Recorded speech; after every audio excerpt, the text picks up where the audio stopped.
Bumi kita ini lagi dalam keadaan dan kondisi darurat. Sungai-sungai kita semua sudah tercemar limbah toksik. Laut-laut penuh dengan plastik. Hutan yang harusnya menjadi paru-paru dunia semakin hari semakin sedikit karena lahan terus dibuka untuk industri. Dan udara yang harusnya menghidupkan tubuh kita ini malah menjadi racun. Padahal bumi satu-satunya planet loh di alam semesta ini yang kita ketahui yang memiliki kehidupan. Animal livestock merupakan salah satu industri yang mengkontribusi lebih dari 24% dari emisi gas yang ada di dunia. Salah satunya adalah gas metan dan itu 44% lebih berbahaya dibanding karbon atau molekul yang lain. Sekitar 46% itu lahan yang dipakai di dunia ini gitu, lahan tanah gitu, itu untuk industri peternakan. Sedangkan nutrisi yang diberikan gitu atau kalori yang diberikan cuma 18% aja gitu.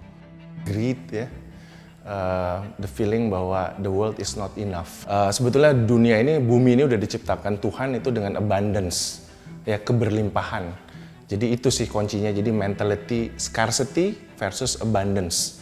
Merasa bahwa dunia ini sudah cukup banyak dan kalau kita mau share it with the whole creatures, bukan hanya manusia, bahkan makhluk-makhluk yang ada di dalamnya itu akan cukup dan lebih dari cukup. Kerusakan hutan, lingkungan itu terjadi setiap hari di rate yang sebetulnya luar biasa.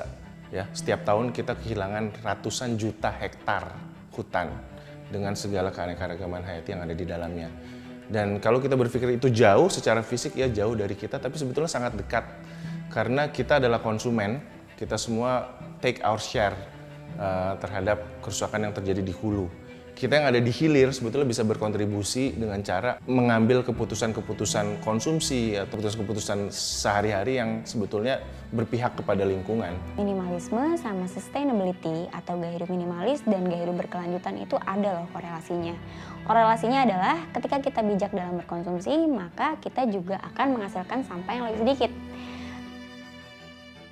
Kita sebagai manusia harusnya hidup berdampingan dengan makhluk hidup lain gitu, dan salah satunya animal. Kalau saya bisa jadikan diri saya lebih baik itu maka udah berkurang satu bajingan di muka bumi kan. Kita di sini nggak mencari kesempurnaan. Yang kita inginkan hanyalah usaha yang konsisten, melakukan perubahan yang kecil tapi banyak dan terus-menerus. That's all. Bumi udah jutaan tahun mendukung perkembangan kita sebagai manusia. Dan aku rasa sekarang udah saatnya kita menunjukkan rasa syukur kita dan rasa kasih sayang kita terhadap bumi. So, lakukan apa yang kalian bisa and lakukan dengan penuh perasaan.